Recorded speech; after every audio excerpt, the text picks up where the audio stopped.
Hello everyone and welcome back to Vernon Gaming. You currently join me on Forza Horizon 3 for a brand new type of episode to this channel. Basically, in this episode I'm going to be getting two cars from the auto show on Forza Horizon 3, comparing them in every single way possible, and at the end of the episode I'm going to be telling you which car I would prefer and why. If you guys have any suggestions of two cars that we could challenge each other, be sure to leave them in the comment section and I will check it out and possibly even do a video on those two cars.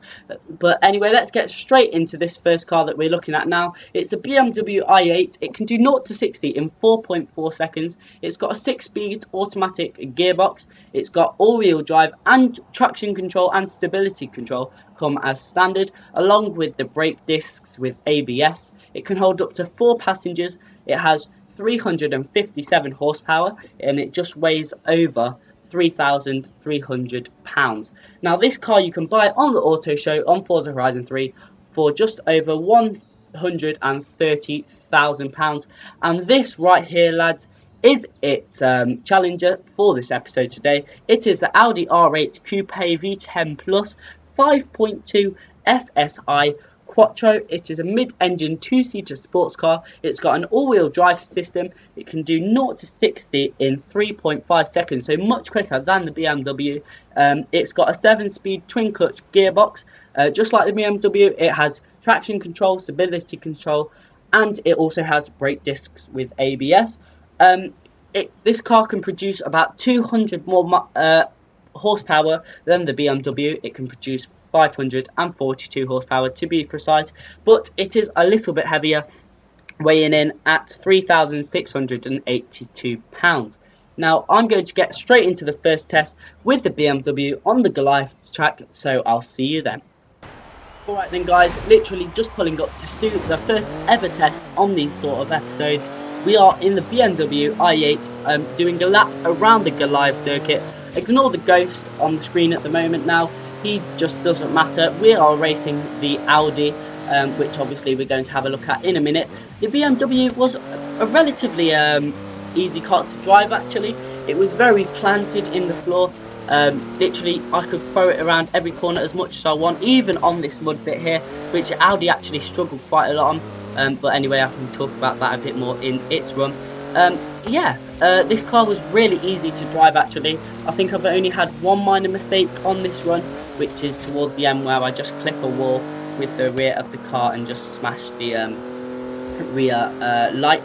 But that's the only problem that we've had on this track, and trust me, I've had much worse in much harder cars to control. But as you can see here guys, literally going over the roundabout just then, it didn't unsettle the car whatsoever, and around that high speed corner the car is really stuck onto the road.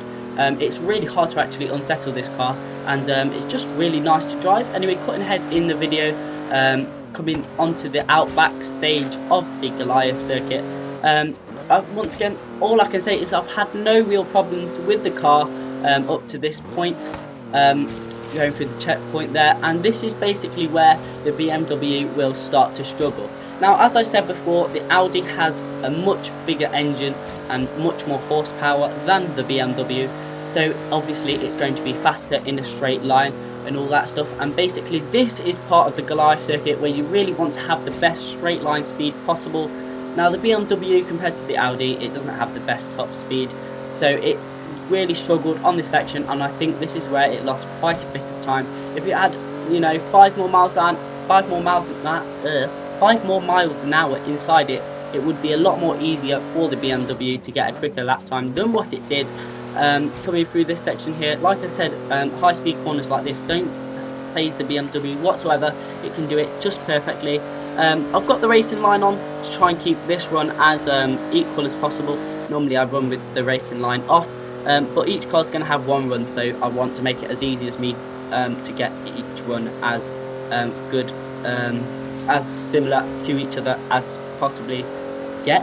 Basically, here you can see the BMW is sort of maxing out at 185. I think we got it up to 190 miles an hour, but that's as fast as it ever got. Anyway, cutting into the video now, we are inside the BMW in our cockpit cam.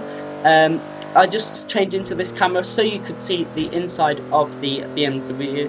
I made sure I did this in the Audi as well to make it as fair as possible.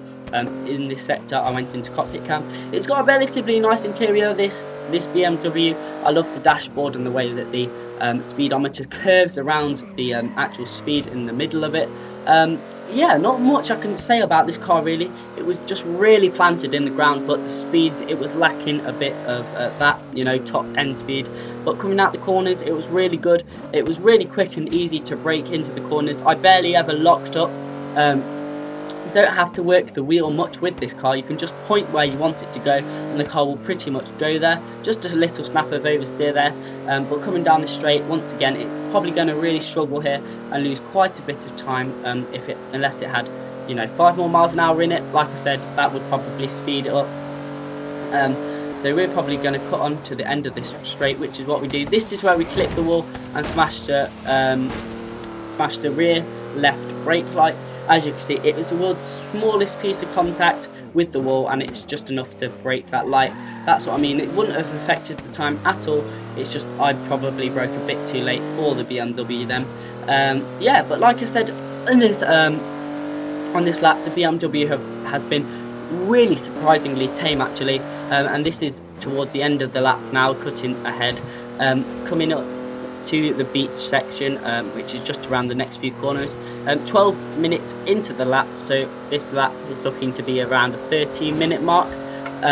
You can see the next checkpoint in front of us is where we go back onto the beach. Now some cars actually struggle when they get onto the beach because the way that the sand goes around the tyres actually makes it a lot harder to control, but the BMW actually managed to maintain speed, actually increasing its speed on the sand, which is what you don't normally see from some cars. Avoiding the big bit of ocean, I was about to say the big puddle, but obviously it's an ocean. Avoiding that because that would slow our time down considerably, taking the shortest run to the line, but we don't want to hit any of these rocks, so we want to try and go in the middle really. So coming through this final checkpoint now, I think it is, and coming up to the line, it's going to be a 13.10 probably, 13.8.388. Now that is a relatively good time. Let's have a look, see what the Audi can do to try and challenge that. I remember when I was driving this car, I was really surprised as I did this after the BMW. I was really having to work the wheel, and I think I'll go into cockpit cam in a minute to show you guys how much I'm having to work the wheel on the mud and on the sand. It just bogs down everywhere, and it's really hard to get the power down into the wheels when you're on this sort of loose, gravelly, muddy, sandy type of ground. Yeah, I think I changed it to cockpit cam roundabout now. So yeah, here we go guys. So you can see how much I'm having to work the wheel just to go in a straight line. It was much more easier in the BMW, as you saw in the cockpit cam that I had there. As soon as we got on the road though, the Audi just got into a league of its own. It was just straight off down the road, picking up as much speed as we could. It literally would have overtaken the BMW roundabout now, just because we're on the road and we're going so fast.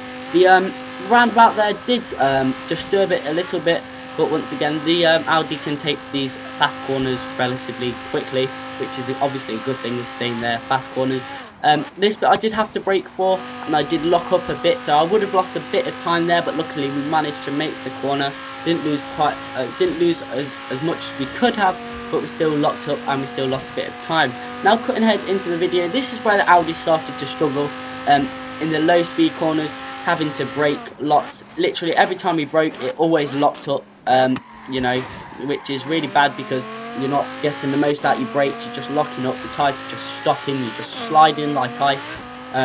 So yeah, the Audi really struggled around these heavy braking zones and fast accelerating corners, which a BMW just like drove over like they were absolutely nothing.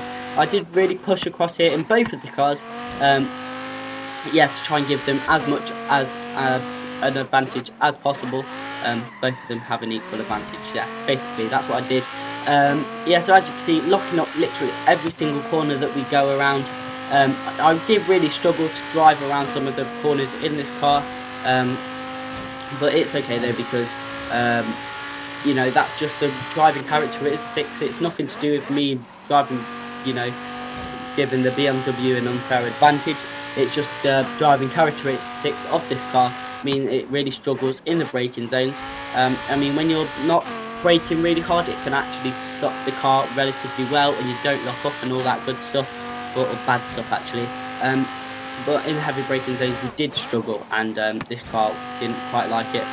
It was a relatively oversteery car. Some corners were oversteery, some corners were understeery. It was like a car that couldn't really decide whether to be understeery or oversteery. I like cars that can decide what they want to be before, well, when we start the race, because then you could start to adapt and get used to what it is like. I'm going into cockpit cam as well, so you can see how much I'm having to work the steering wheel on the sand. I didn't have to work it nearly half as much in the BMW. Literally it was just straight, and then it was pointing the direction that you wanted. Literally in this car you had to really work the wheel to try and get it onto a good time. I don't think it actually stops the game like it did in the BMW, so we're just going to have to look in the top left hand corner to see our time, and we come across the line now and set a 12 minutes 27 seconds and 0.815, which is obviously a lot quicker than the BMW, even though we had quite a lot of oversteer. Cutting ahead now onto the looks test. This is what I'm going to call it. We've got the Audi here. I quite like the look of the Audi. I like the colours that the company give the car in. I think they're relatively nice colours actually. You've got the nice bold oranges, you've got all the normal Audi colours. I quite like the way that the lights are all part of the bodywork. It doesn't look like they stick out, and it doesn't look like it's all been designed as separate parts, if it makes sense, and all just glued together. The only thing I don't like about this car is the back. I think it looks a bit like a vacuum cleaner. Tell me if I'm wrong in the comment section, but that's just my personal opinion. So that'll be the only problem that I don't like about this car. I think it looks a bit ugly from the back, but apart from that, I think it looks quite good. I like the big exhaust on the back, and I also like that black strip that comes down from the windows. I love the fact that you can see the engine from the back, but obviously that helps, you know, with it being a mid-engine supercar. Not supercar, race car. Is it supercar? I can't remember now. But yeah, relatively nice car. I think it curves well and all that good stuff. Anyway, cutting onto the BMW, I think I prefer the looks of this car over both of them. I love the fact that on the rear the spoiler comes round and it's not actually touching any of the car apart from the boot lid, which I quite like. I love the way that the front comes around and around the grille, or what should be the grille if it wasn't a hybrid. I love the scoop at the front, I love the tyres, I just love this car in general, the looks of it and all that good stuff. I don't want to be too biased in this episode, but this is my car of choice if I would, you know, just go on looks. But obviously we're going to be thinking about everything in this episode. I like the wing mirrors, and like, this is what I say, I do quite like the back. I love the way it's all curvy, and it just flows well with the BMW.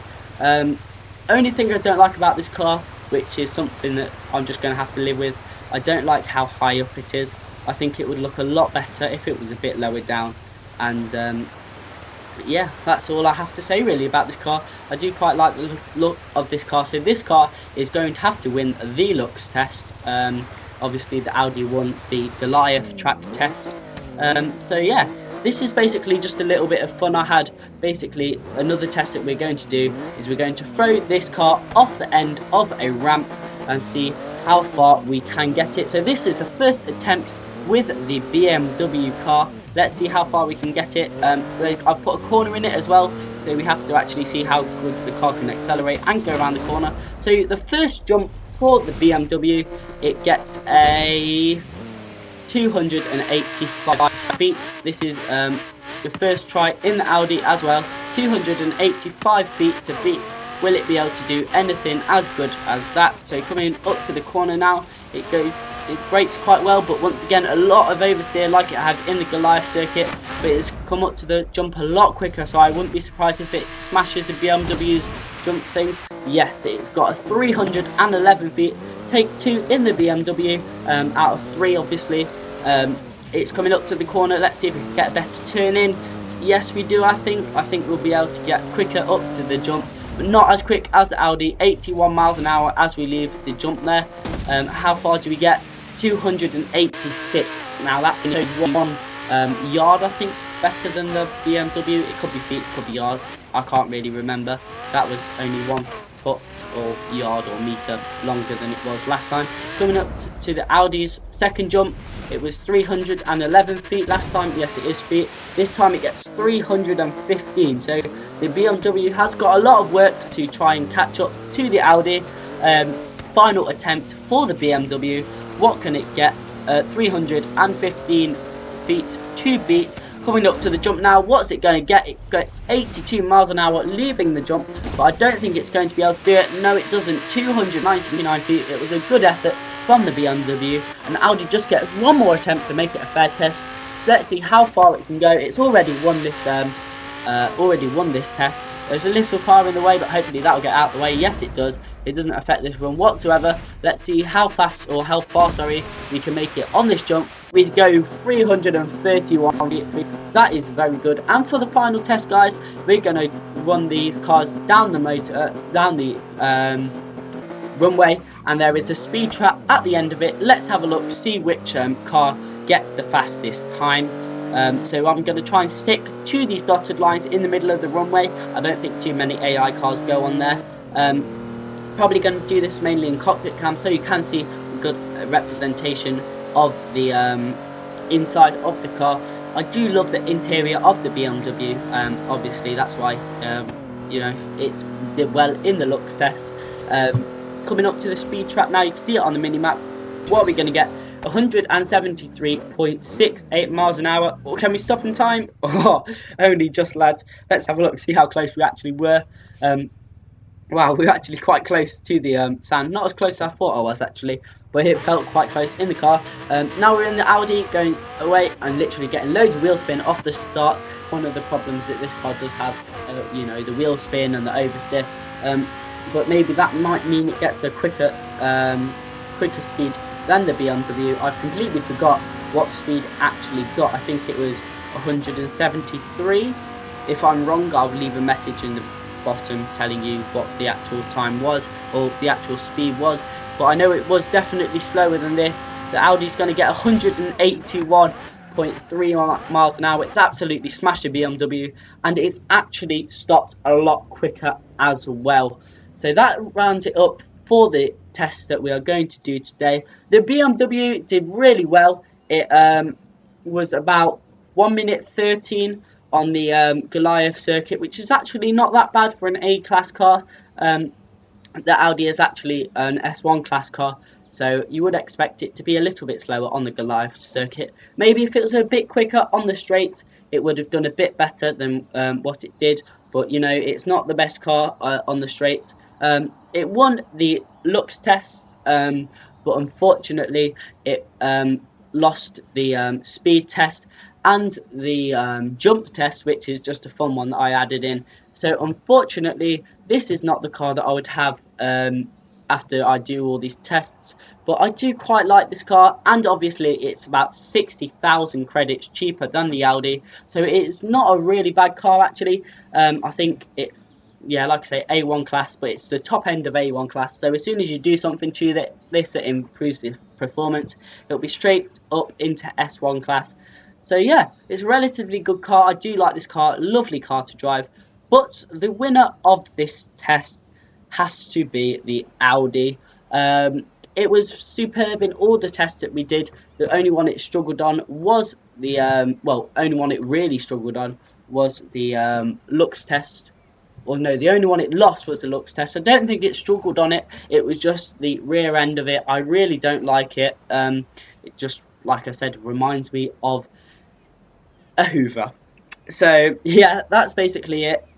I love the way that this car can get off the line as quickly as it does. I did say it hindered us a bit in the Goliath circuit, you know, getting all the wheel spin, but as soon as we got over that initial bit of wheel spin, the acceleration on this car was phenomenal, which helped us in the quarter mile drag race